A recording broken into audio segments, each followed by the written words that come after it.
Hello my dear viewers, how are you all. I hope you all are doing well. आज हम फिर से लेकर के आ गए हैं इंग्लिश के सबसे इम्पॉर्टेंट स्ट्रक्चर जो आपको अंग्रेजी बोलने में सहायक होंगे। इसके पहले वाले वीडियो में और भी इंग्लिश के स्ट्रक्चर हैं यदि आपने नहीं देखा है तो आप उसे ज़रूर देखें, इसी चैनल पर अपलोड है।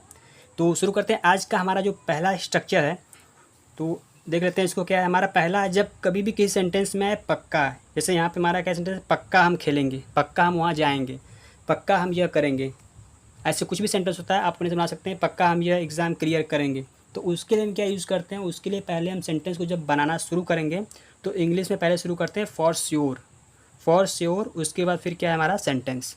जैसे यहाँ पे हमारा सेंटेंस क्या है, पक्का हम खेलेंगे, तो इसको हम कैसे बनाएंगे, फॉर श्योर। फिर सेंटेंस क्या है, we will play, for sure we will play.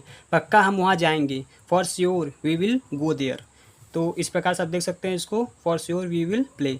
इस स्ट्रक्चर का एक ही एग्जाम्पल लिए हैं, आप खुद से और भी इसके एग्जाम्पल ले सकते हैं, लेकिन आपको ये स्ट्रक्चर पता होना चाहिए। अगर आपको ये स्ट्रक्चर पता होगा तो आप ऐसे कोई भी सेंटेंस आएगा आप बना सकते हैं। पक्का हम वहाँ जाएंगे, पक्का हम ये एग्ज़ाम क्लियर करेंगे, इस प्रकार से। आते हैं नेक्स्ट स्ट्रक्चर पर। तो जो नेक्स्ट हमारा स्ट्रक्चर है वो है मेरे होते हुए। जब किसी सेंटेंस में अगर ऐसा आ जाए तो उसको हम कैसे बनाते हैं, उसको बनाते हैं इन माई प्रेजेंट, उसके बाद सेंटेंस। एग्जाम्पल देख लेते हैं। इसका एग्जाम्पल क्या है, मेरे होते हुए वह कुछ नहीं कर सकता।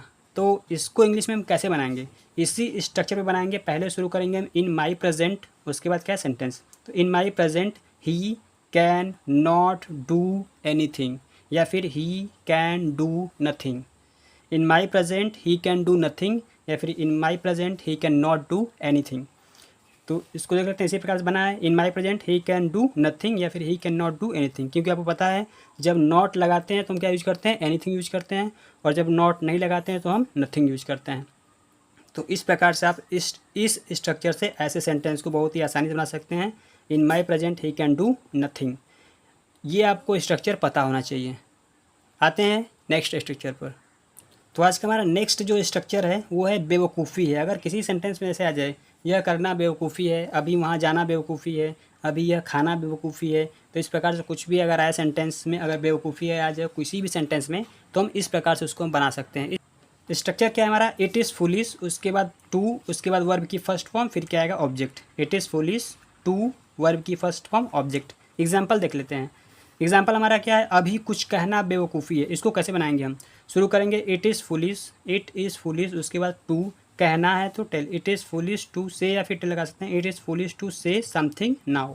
It is foolish, it is foolish to say something now. देख सकते हैं आप, यही बना है, it is foolish to say something now. आपको स्ट्रक्चर ये पता होना चाहिए। अगर आपको ये स्ट्रक्चर पता होगा तो आप आसानी से ऐसे सेंटेंस बना सकते हैं। आते हैं नेक्स्ट स्ट्रक्चर पर। नेक्स्ट हमारा स्ट्रक्चर है आसान है। जब किसी सेंटेंस में आसान है, जैसे यह सवाल करना आसान है, तो हम कैसे बनाएंगे उसको, इट इज़ ईजी टू, उसके बाद वर्ब की फर्स्ट फॉर्म, फिर ऑब्जेक्ट। शुरू करेंगे it is easy to, verb की फर्स्ट फॉर्म, ऑब्जेक्ट। याद ये रखना है कि सेंटेंस में क्या आना चाहिए, आसान है, उसके लिए यूज करते हैं इट इज़ ईजी, उसके बाद टू, वर्ब की फर्स्ट फॉर्म, फिर ऑब्जेक्ट। एग्जाम्पल देख लेते हैं। एग्जाम्पल क्या हमारा, उससे बात करना आसान है, तो क्या बनाएंगे, it is easy to talk to him या फिर her. It is easy to talk to him या फिर हर। आप देख सकते हैं यही बना है, it is easy to talk to him, या फिर हर भी लगा सकते हैं यहाँ पे। जैसे अगर सेंटेंस दूसरा जाए, यह सवाल करना आसान है, तो it is easy to solve this question, वहाँ जाना आसान है, it is easy to go there. यह खाना आसान है, it is easy to eat this. इस प्रकार से आप कोई भी सेंटेंस बना सकते हैं इस स्ट्रक्चर की मदद से। ये आपको स्ट्रक्चर पता होना चाहिए। आते हैं नेक्स्ट स्ट्रक्चर पर।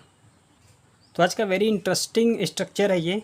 जब किसी सेंटेंस में आता है उतावला है, वो बहुत ही उतावला है, यह करने के लिए, खाने के लिए, जब कभी उतावला है सेंटेंस में आता है, हिंदी में आता है, तो उसको हम कैसे बनाएंगे।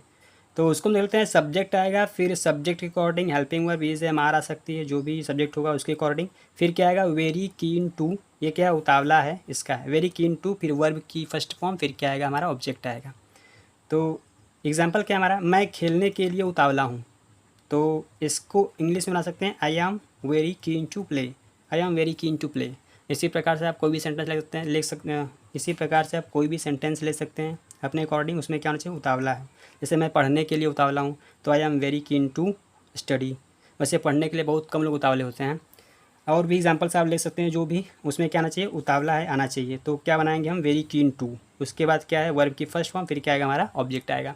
तो आते हैं आज के नेक्स्ट स्ट्रक्चर पर। आज का जो नेक्स्ट हमारा स्ट्रक्चर है वो है जब किसी सेंटेंस में आ जाए अच्छी जानकारी है, जैसे उसे इस बारे में अच्छी जानकारी है, किसी भी सेंटेंस में अगर ऐसा आ जाए अच्छी जानकारी है तो उसके लिए हम यूज़ करते हैं सब्जेक्ट, फिर उसके बाद गेट या फिर गेट्स वाइज टू ऑब्जेक्ट, फिर उसको हम इस प्रकार से बनाते हैं। तो इसका एग्जांपल देख लेते हैं, अच्छे समझ में आएगा।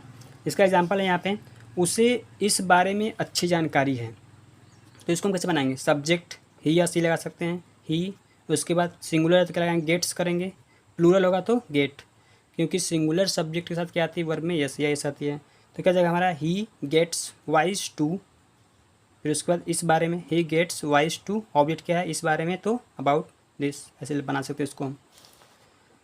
तो he gets wise to about this, इस प्रकार से इस सेंटेंस को हम बना सकते हैं इस स्ट्रक्चर की मदद से। मेन क्या हमारा स्ट्रक्चर याद होना चाहिए, वो पता होना चाहिए। सेंटेंस तो ऐसे हम कई भी ले सकते हैं, एग्जांपल जितने मन के उतने ले सकते हैं अपने से, लेकिन हमको अगर स्ट्रक्चर नहीं पता होगा तो हम उसको बना नहीं सकते हैं। तो एग्जांपल एक ही लिए हैं। आते हैं नेक्स्ट स्ट्रक्चर पर। नेक्स्ट हमारा स्ट्रक्चर है आदत डालो, किसी भी चीज़ की आदत करने के लिए। तो इसको हम कैसे बनाते हैं, गेट यूज्ड टू, फिर वर्ब में आईएनजी, फिर उसके बाद ऑब्जेक्ट। एग्जाम्पल क्या है इसका, एग्जाम्पल है जल्दी उठने की आदत डालो। तो इसको हम कैसे बनाएंगे, गेट यूज टू, उठना क्या है, वेक अप, तो वेकिंग अप कर देंगे। यहाँ पे जैसे देख लेते हैं क्या बना है हमारा, get used to waking up early, get used to waking up early, इस प्रकार से हमारा ये हो जाएगा। आते हैं नेक्स्ट स्ट्रक्चर पर। नेक्स्ट हमारा स्ट्रक्चर आज का आखिरी स्ट्रक्चर है ये, जब किसी सेंटेंस में आए कभी तो उसके लिए हम यूज़ करते हैं डू एवर, फिर क्या करते हैं वर्ब की फर्स्ट फॉर्म, फिर क्या है ऑब्जेक्ट। एग्जाम्पल देख लेते हैं, कभी तो उसे यहाँ बुलाया करो, तो इसको से बनाएंगे डू एवर, फिर वर्ब की first form, do ever call him here, do ever call him here. यहाँ देख सकते हैं वही बना है, या फिर इनवाइट कर सकते हैं, do ever invite him here, या फिर do ever call him here. इस प्रकार से सेंटेंस और भी ले सकते हैं आप, कभी तो पढ़ लिया करो, do ever study, do ever study, कभी तो पढ़ लिया करो। इस प्रकार से और भी आप सेंटेंस ले सकते हैं। उम्मीद करते हैं यह वीडियो आपको पसंद आया होगा। मिलते हैं नेक्स्ट वीडियो में कुछ ऐसे ही इंटरेस्टिंग इंग्लिश के स्ट्रक्चर लेकर जो आपको अंग्रेजी बोलने में हेल्पफुल होंगी। तो उम्मीद करते हैं पसंद आया होगा। Bye bye, take care, thank you so much for watching this video.